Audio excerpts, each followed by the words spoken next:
Hello there, and welcome back to the Zero Credentials F1 podcast. We are here today to review the Miami 2025 Grand Prix.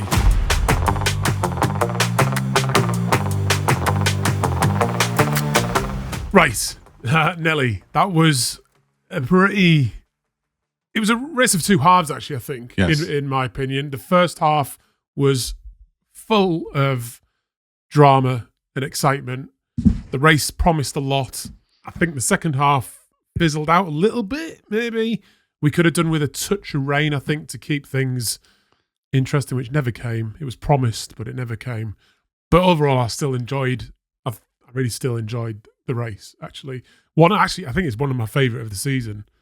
Plenty to talk about, yeah. It was an entertaining spectacle with the slight hint of jeopardy in the background of will it rain, won't it rain? Those clouds look pretty thick and nasty at some points. But nevertheless, we got some first corner action, some controversy, some might say, with Max and Lando, and then settled down a bit. It demonstrated overall the power of the Mercedes, the McLarens, and the Mercedes. It's Mercedes engine. Yeah. The McLaren, after they got past Max, they were like a second a lap off into the distance. Yeah. They just went. It was both of them though. It was crazy, wasn't it? Let's start then at turn one. Excuse me. Let's start at turn one, and the classic Max Verstappen move in turn one.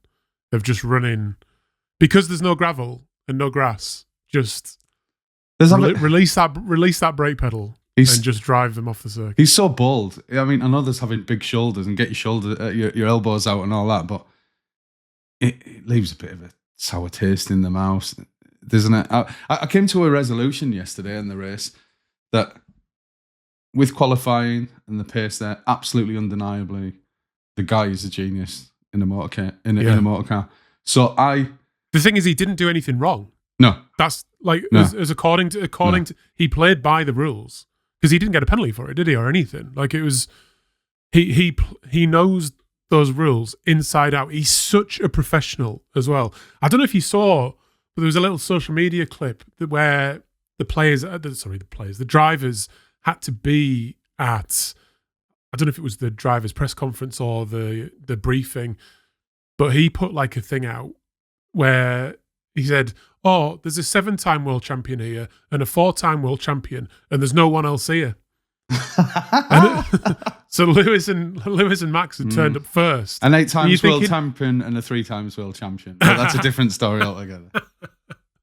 But I mean, there's something different, isn't there? There's something different about that level of sports person. I mean, the car does a lot, and what it shows now in the car that Max has got is he is outperforming that vehicle by several factors. He is dragging so much out of that car. So I absolutely respect him as a driver. Although Jimmy V would say, don't fall into the trap of thinking that you can outdrive the car from an engineer's point of view. Well, it's a statistics numbers game, I suppose. Well, he gets closer to peak performance in the vehicle that he's got more often than anyone else, I suppose.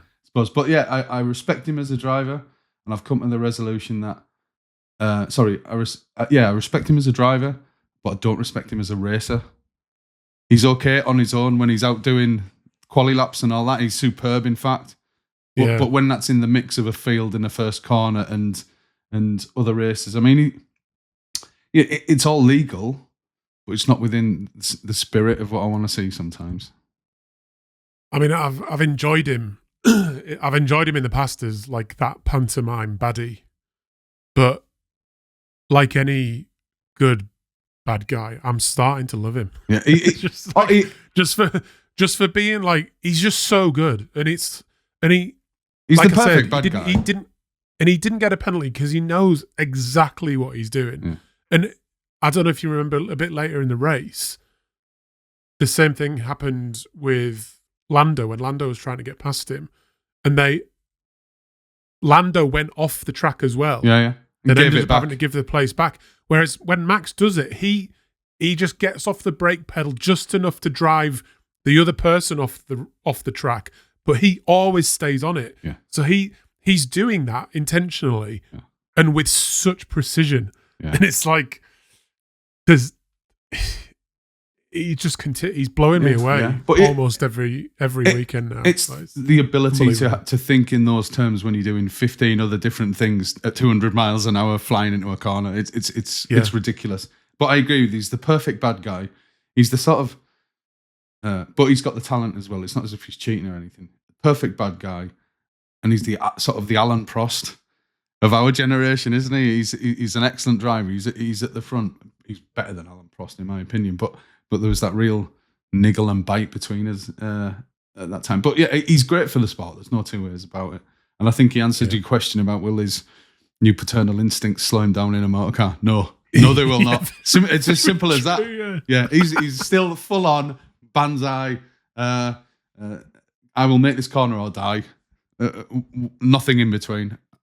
Yeah, and he's clearly not even comfortable in that car, is he? Because he was having problems with the brakes and stuff, and just So, but having said that, when obviously Oscar benefited from that beginning and got in behind Max.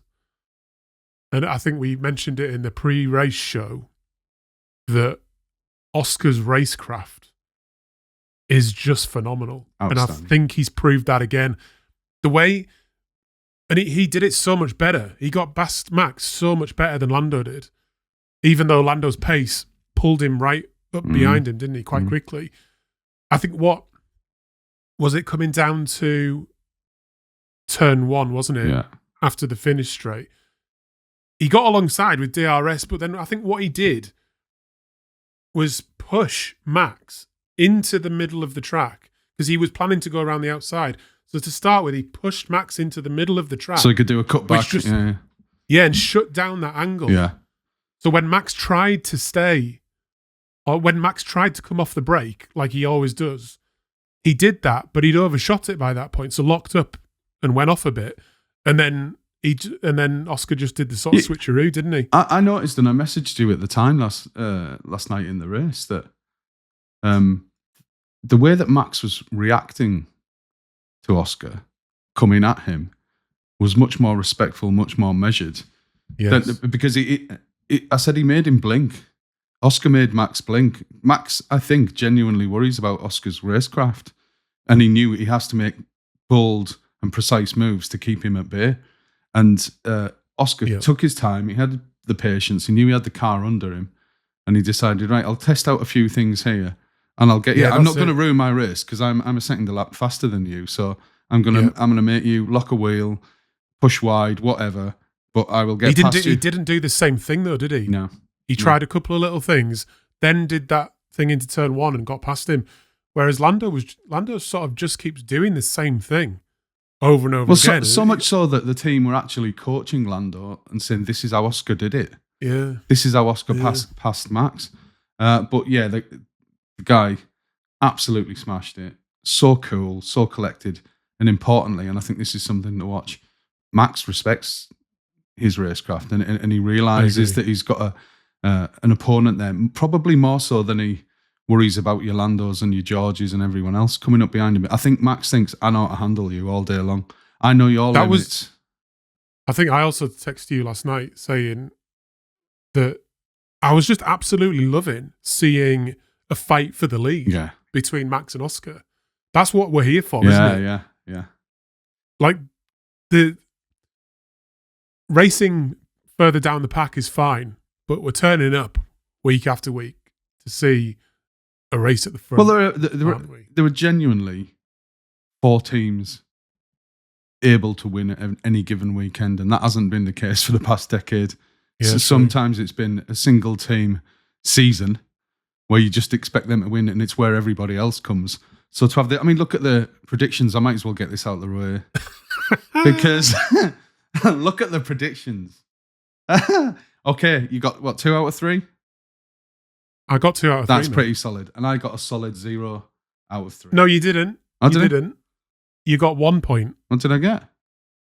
You got George Russell coming in third for the race. which he did. All right, okay. So we did top 5. I've come up with that's a moral victory, if nothing less. I've come up with an initial set of rules for the predictions. I thought we could do 1 point for sprint and quali, each, 2 points for predicting the winner of the race, and then 1 point for the other 4 positions because we did top 5. Yeah. So in that case, it's 3 to me, 1 to you. It would still be gerrymandered so that you win. You make the rules.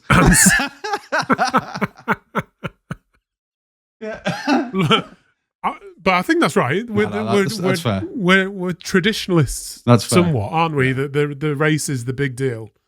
And just to add to that, White's got 0 points. That's fine. That's fine. I don't get the wooden spoon this week. What I was thinking is this could be the start of something really special for me. Like we don't know yet, do we? Like world champ. It looks like I'm really good at this. 0 credentials, world champion. Will there be a trophy? Yeah, there will be. Maybe it should be a Lego. Oh, what was that American football program? Is it the Shiva or something? They had the trophy between them. Is it the league? Yeah, I think it is. Yeah. We need a trophy. Okay. I'll fashion a trophy.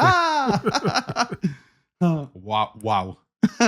So what other things stood out for you in that race? It was interesting that they deployed a lot of virtual safety cars. There was at least one incident where I thought it deserved maybe a full safety car, and I think a lot of teams were waiting on that, especially those who started on the hards, Lewis and co. But to be fair, it didn't really distort the race too much. Obviously, George got a cheap pit stop. He did. Under VSC, and that did well for him. Well done to George for getting a couple of places up the field. He did well in the car. A quiet race. He was sort of isolated, wasn't he, on his own for most of it? That's been his MO, though, hasn't it? Solidly racking up points, solidly doing the job, and he'll be a dark horse for the season because he's scoring good points and he's up there. I think so. A sudden upgrade from Mercedes. If that starts pushing that car towards the front, George is going to be right up there, isn't he? Yeah. The season's still wide open, I think. Obviously, Oscar's extended his lead, but I still think it's wide open, and especially as we come to Europe, and you'd hope that Ferrari's pace is going to be better in Italy. Well, the Emilia-Romagna race next. Imola, yeah. And it's, but it's, props to the Williams as well. Alex Albon getting a decent 5th. Carlos Sainz in the not a great race, but had a few issues going around. But they're seemingly pushing their way up the midfield, and to get 2 cars in the top 10 is outstanding. But again, something I said, Sainz can't be too upset though, can he? Because at the end of the race, he was racing up behind the back of a Ferrari that he used to drive last year. Yeah. So he can't be too upset about that. I know it was probably a mixed race for him, but I'm loving seeing Williams back up. The front of the pack. They're becoming competitive again, and I'd said Carlos Sainz pretty much had his pick of the field in terms of a seat for this year. Williams must have sold a really compelling vision for what they want to do and what they want to achieve, and it must be sufficiently resourced to convince Carlos that actually, if I spend some time here, I could get a pretty decent motor out of it. And again, take a moment to recall how bad McLaren were in the not so distant past. They have turned it round from propping up the entire field and being the donkeys of the pack, a good couple of seconds behind everything every lap, but had a major development program. And I mean, they were at risk of breaching the 107% qualification rule in some races. They were so far behind, and they had a rubbish car, but they diverted resources to development in season, and pushed, and they had a few horrible years, more than they would have expected given their pedigree and caliber over the years. And Alonso's been on that journey, and he deserves some of the. I'm sure he put in some of the work that gives them the car they've got today. Potentially, yeah, true. Just staggering pace, wasn't it? So I wanted to also talk about Ferrari, like I think I said in the sprint race or the pre-show, that every single time they seem to be throwing up talking points, and they've done it again, haven't they? A consistent and regular issue of self-abuse, self-harm that is done. The car is clearly got its own problems, but when you're missing out on major strategy calls like that, they burnt Lewis's tyres out and they killed both of their races ultimately. I just don't understand it. These problems are obviously caused by the inherent lack of pace in that car. Yeah. But it was such an obvious decision. Lewis raced up behind Charles, swap him quickly. Yeah. And if he catches Antonelli, who was the next car ahead, and overtakes him, then they're good. But if he doesn't, give it back. Give it back later in the race. But then they waited and waited and waited. Then they did it after some amusing radio messages from Hamilton, which we'll talk about. But then his tyres were dead by the time he got past Leclerc. He couldn't catch up with Antonelli. So then Leclerc started catching back up with Hamilton, and they just did the same thing again. And just well, this is what happens when you don't have a clear team leader, and I mean, it just makes sense for everyone. Charles was sat on the radio lamenting it, and he was a little bit petulant. He should have known better because of what Lewis did in China for him. But yes, there is literally nothing to lose. Give Lewis the chance. We see it happen up and down the field. Give your teammate the chance. You're on completely different strategies. Let him get up the road. If everyone gets a safety car, it's happy days if you're in that position. But I don't know where Ferrari just seemed to be filled with cowardice, absolute terrified to make a decision. And that's what it was. Absolutely terrified to take a risk, to take a chance. Because what I noted as well on the sprint race is Ferrari's, when everyone's changing to slick, Ferrari wanted Lewis to have the medium, and he had to call back on the radio and say, no, it's the soft. It's obviously the softs. The ground's cool. I need the tyre that I can turn on quickly as possible. And there's 8 laps to go. Why are you giving me longevity with a medium tyre? Like exactly, there's playing it safe and there's rolling the dice. And that wasn't even rolling the dice. That was just the smart decision. Obvious decisions. Obvious strategic decisions not being made. I feel like I put me on there. I'll do a better job. It feels like sabotage. Like you think that the Ant and Dec show, where somebody's feeding in, Ant and Dec are feeding into the pit wall and saying, now make them do this. See what they're doing? It's just, I mean, as we say, zero credentials. We're absolute amateurs, but some of these things just make so much sense that it's beyond belief that they're not making these decisions. And I think in this case that Lewis agrees with what we're saying, because his radio calls, I wrote a few of them down. One of them was he said, this is not good teamwork, and then directly sort of referenced China, didn't he? Mm. And then when he was still saying they were making it, when his guy on the radio said that they were just making a decision, he said, have a tea break while you're at it. He was clearly frustrated. Of course he was, but he's done this thousands of times, and he's really frustrated by the amateurishness of some of the decisions, and nobody having the backbone to actually say, right, I will take responsibility for this. They're playing far too safe far too often when there's opportunities to be grasped. Maybe he's experiencing the change between ultra-German efficiency and Italian wild passion. Yeah, that's one thing to the other. Hey, don't I worry. loved it when they said, don't worry about it. Hey, what you gonna do? And then when they said the Sainz was 1.4 behind or something, he said, do you want me to let him pass as well? That was classic British sarcasm. Proper. Yeah. He did. I mean, he said it. He was quite chatty in his interview afterwards. I don't know if you saw it. Yeah. He was sort of saying like it was. He said other people say much worse stuff on the radio, and I was just being sarcastic, basically. Well, I think the strategy situation at Ferrari is getting into his head because he knows the problems with the car, and he knows that actually given enough time, and given enough experience, he can iron those out because he's an excellent driver. Simple as that. What will worry him is if we've got an opportunity to jump on some strategy and bag a few extra points, are we going to take that? And I think that's almost souring his relationship to start off with. I hope it doesn't. I love seeing him in the red. Not loving seeing him in the red, white, and the HP livery. But when he's got, probably HP aren't loving that race either, are they? But he's But I hope it's just a blip. He knows what he's doing. He'll bring the team to him, hopefully.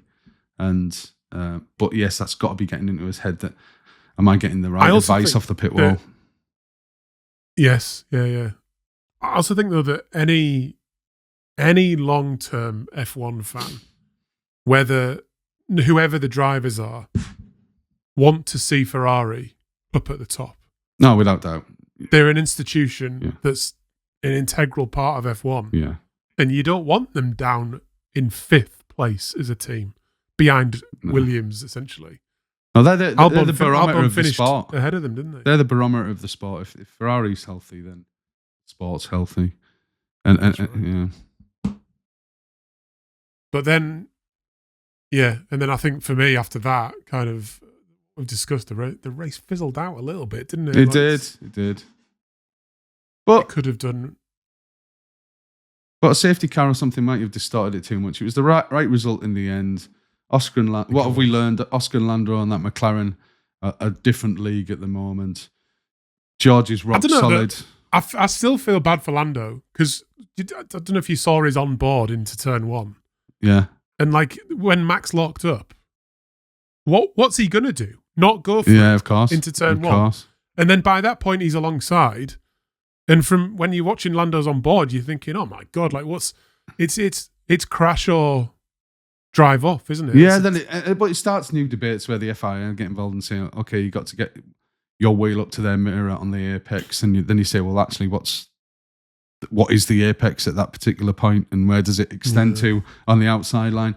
And it just gets too messy. That just may be technically legal, but on the road it looked a bit naughty. I mean, it can't. Like I said, Max didn't do anything wrong according to the rules, but that can't be how the driving is, surely.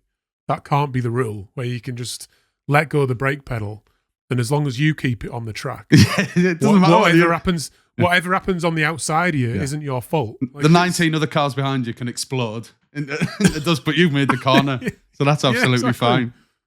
Yeah, exactly. But he locked a wheel, so he was marginally out of control anyway, wasn't he, Max? That's how he got into that bother in the first instance. But then just drove it straight line to the next apex, boom, straight off. Yeah.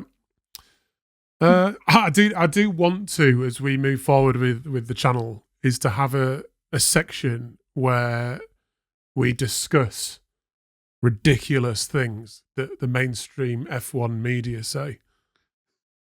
Those shows. And we were discussing on the text last night the brand of Miami has been forced down our throat, hasn't it, over the last 24 and 48 hours. That movie. Do you know there's a Hard Rock Stadium? Is there? Is there? Yeah. Oh wow! Is there an F1 movie coming out soon? There is, mate, and it's like you might be able to watch it in the Hard Rock Stadium. Oh, and then Martin's grid walk. I don't know who that single named woman is. I've never seen her before. I don't care what she sings, and I object to that. Yeah. I object to the fact that he was asking her questions and she didn't know that she was. She thought she was there for the fans. Like I don't know. He'd clearly been told that he needed to find her, and that she wanted to talk to him. And that clearly wasn't the case. But she got her face on camera a number of times. And I don't think anyone knows who she is. And that Gordon Ramsay piece can get in the bin. It can get straight in the fucking bin. That was shocking.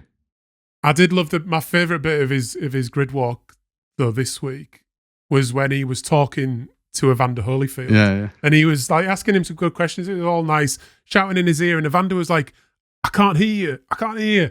And I'm thinking, of course he can't hear you, Martin. Tyson bit that off. He's had half his lug off. Give him a chance. He should have one of those old-fashioned, like, 18th century horns sticking out of his ear. Yeah. Tyson ate that ear for dinner, Martin. You can't eat. Of course you can't eat it. That's now a bacon chop just stitched to the edge of his face. I love Martin's grid walks. Yeah, brilliant. Controlled chaos. Well, Miami 2025. I quite enjoyed it. Yeah. Thank you, Miami. That was a good one. Thank you very much for watching. Appreciate all the early subscribers coming on this journey with us from the beginning, and we'll see you again very, very soon. Goodbye.